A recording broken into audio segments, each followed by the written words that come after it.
or good early afternoon, good evening. It's certainly not evening yet.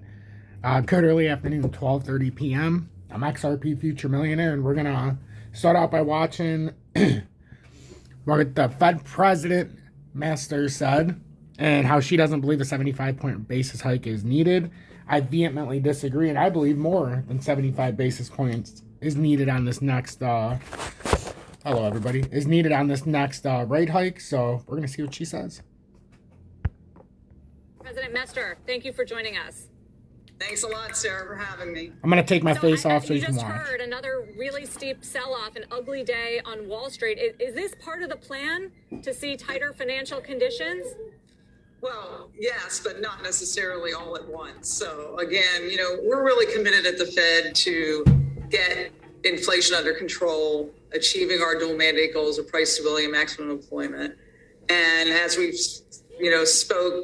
many people have spoken to, and the chair has spoken to, we are trying to let the markets know where we see the economy going and why monetary policy needs to move off of that really extraordinary levels of accommodation that was needed at the start of the pandemic. So we're in this sort of recalibration phase. You could think of it as a great recalibration of monetary policy from what was needed at the early stages of the pandemic and throughout the pandemic to support the economy, to now moving off of those emergency levels, removing accommodation because inflation needs to be brought under control.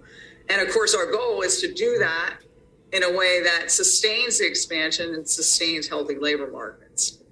Right, the whole soft landing idea. So as we've heard from more Fed speakers, including the conversation that I had yesterday with Fed Chair Jay Powell, the market has increasingly priced in more rate hikes and more aggressive action by you. There are now several 50 basis point rate hikes priced in starting in May.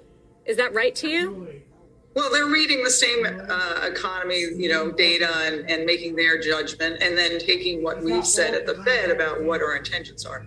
I do think we have to be resolute and intentional in bringing the Fed funds rate up to a level that's neither stimulative, where it is now, nor restrictive, what we call a neutral rate. And my own view is I'd like to get there by the end of the year.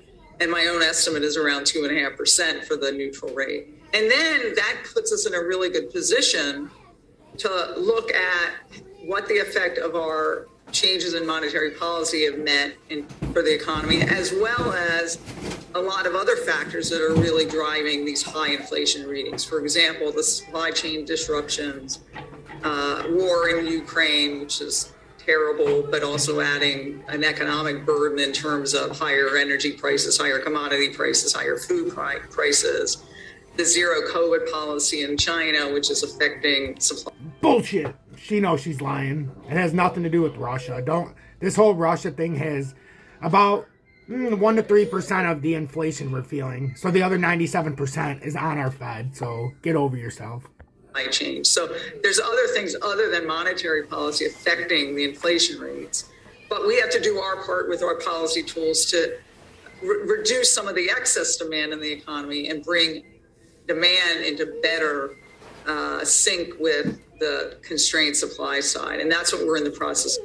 Oh, so you mean bringing in more demand? Well, one way not to have more demand and to produce even less is to hand people free money like we continuously do. Because when you give people free money, they have no will to work. When you have no will to work, the U.S. can't produce nothing. So you get an abundance of imports and no outports. And what happens? You have a huge deficit. You start balancing the budget by printing money, and you end up with Rat making excuses like she's doing right now, just like the Fed always does. Yeah. What about a 75 basis point hike, which is something that's been mentioned lately? Is that something you'd consider? Well, everything is always being, as we always say at the Fed, we consider everything. My own view is we don't need to go there at this point, and I'd rather be more deliberative. And you don't have to go there yet. No, we should have went here 3 fucking months ago. To say we don't need a 75 basis point rate hike now is insanity. We have the highest inflation we've had in decades. We're going to need to do a hell of a lot more than 75 basis points. She's delusional, just like the rest of the Fed. Or intentional about what we're planning to do. And I see, being on the path we're on now I would support at this point, given where the economy is, a 50 basis point rise in May and a few more to get to that 2.5% level by the end of the year.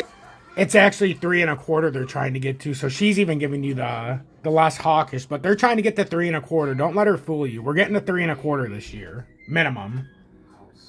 And I think that's a better path. I mean, doing a one-off outsized move in the funds rate doesn't really appear to me to be the right way to go. I would rather be more deliberative and more, consistent in bringing up the funds rate and signaling that that's what the path we're on. And then when we get to that neutral rate, where policy goes after that is going to really depend on how that policy is. As you see, the NASDAQ, the S&P are getting slaughtered on Friday. We've had the Dow got slaughtered by almost 1,000 points. Commodity prices and gold and silver got slaughtered as well. But with how high the 30-year rate went, 30-year yields and 10-year bonds, it should have been well under 1,700 at these levels. So gold and silver are holding up very well, and we're getting ready for a bull run. It's just a under-the-radar bull run, and everybody's going to see it. Effect of the economy as well as these other factors. We know that fiscal policy is going to be waning this year, the effects of the pandemic results, but we don't know how that's going to look. And so let's be on this methodical rather than overly aggressive path, and then see how policy transmits to the economy and see how the economy evolves. Remember, it's always good to remember that monetary policy transmits to the economy the expectations and movements in financial markets. So that's why I kind of favor this methodical approach rather than, a shock of a 75 basis point.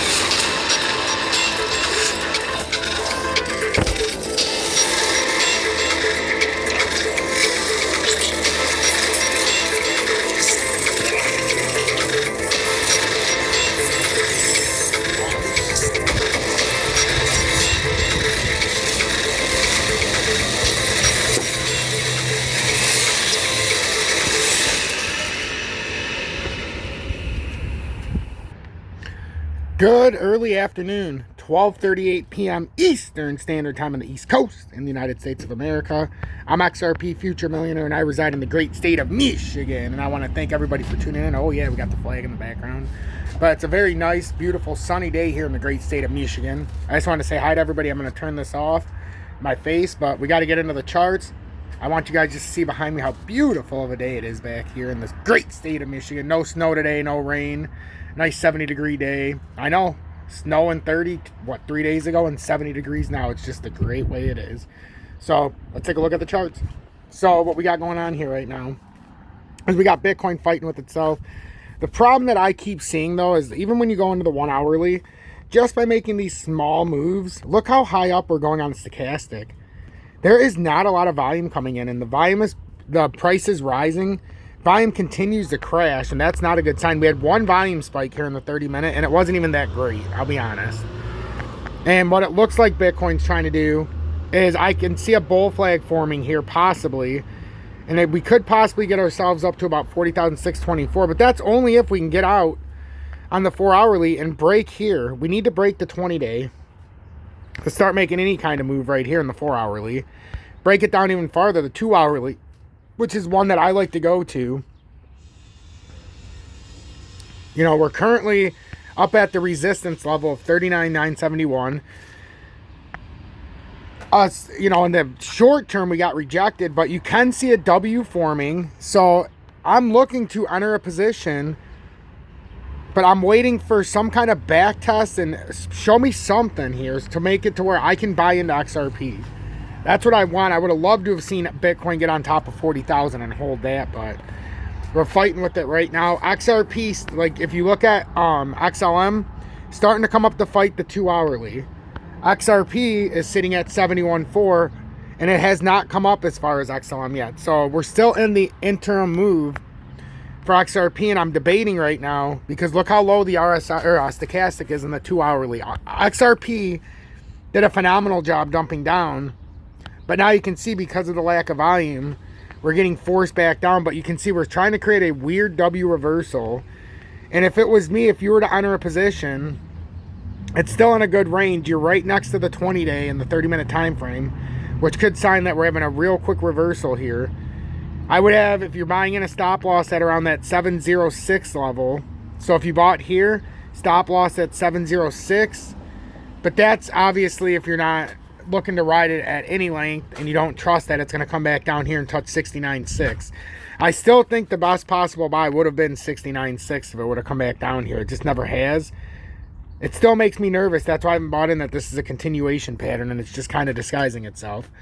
I showed you what the Fed was saying about the 75 basis point rate hike because I want you guys to understand they are talking about that now and it's on the table. So there's a lot of stuff going on, a lot of bullshit in the markets because there's a lot of manipulation and a lot of people on YouTube are controlled opposition, and that's just the way it goes. If you don't believe me too damn bad, I don't care. And you know what? This might not be the place for you if you want to watch controlled opposition. So we've got DGB, which I talked about earlier, that if it could pop out of this range, we could get something going here. But my concern is that these are going to play off like J-hooks, as I call them. And what that means is they come out, they start to do this continuation to the up, and then they just come down to the real support. And that's what I think is going on at minimum. If it goes up, it goes up.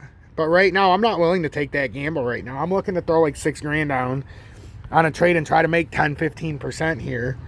But I got to do it at the right time. Obviously, I'm looking very closely at DGB because it came down to my level from yesterday, bounced off of it. You know, when we were talking yesterday at this double bottom part at 2391, it hit it identical. So then you got this, you came back up, you came all the way around to touch this, now you're coming up. Now, is it going to do something like this and start to take off? That is what I'm wondering. V-chain's up 1.87%, and it's kind of floundering up, but it did come back down, and I wish I would have seen that. I do. I wish I would have seen that. I was waiting for V-chain to touch, and I missed it. I would have been all over that right there, and I can't believe I missed that, but I don't remember what time it happened. 1, 2, 3, 4, 5, 6, 7, 8. So that was 13 hours ago. So that was about close to 12 o'clock last night. So V-chain came down and touched. And you see you got these patterns where it can very easily break down farther, or these are little reversal spots and it's trying to touch a little higher, maybe come up, maybe retest a broken channel. But that's a long ways up there to say it's going to do that. I think right now we're still in consolidation, and the problem is Bitcoin fell so fast that we've never really had a chance to rework these patterns. But to me, it seems like continuation came up here, very little volume, which means we're probably going to come back down to the uptrend. That's what I'm banking on. That's what I'm playing. Make sure that like button. Subscribe to the channel. We're getting close to 10,000 subscribers. And if you're looking for merchandise, once we get to 10,000 subscribers, I'm going to have the cheapest merchandise you've ever seen on YouTube. If you want a little example of something that you might get, well, I'm glad you asked because I'm wearing something right now, as a matter of fact. So Tom's Army, the best online technical analysis, Tom's Army. Join Tom's Army. That is something that will be available when I do get the YouTube merchandise store. I didn't want to go on a third party. I wanted to keep it all on YouTube. So that's what we're going to do. And if you guys want to get a little more information, well, let's look at XLM real quick. XLM, like we said, it did come down and hit our, well, we already talked about XLM, but it came down and hit our support. Now what I would be looking for, and I'm hoping for, is that it comes down and double taps and then bounces out of here on a W reversal. And maybe comes all the way back up here. So that's what I'm looking for. Join Tom's Army, get the exclusive Telegram. We have 262 members. We're trying to get on top of this with Bitcoin, or XRP and Bitcoin. And we're also talking about a lot about the lawsuit and yada, yada, yada. So join, be part of the exclusive family, stay ahead, and get the classes 3 times a week.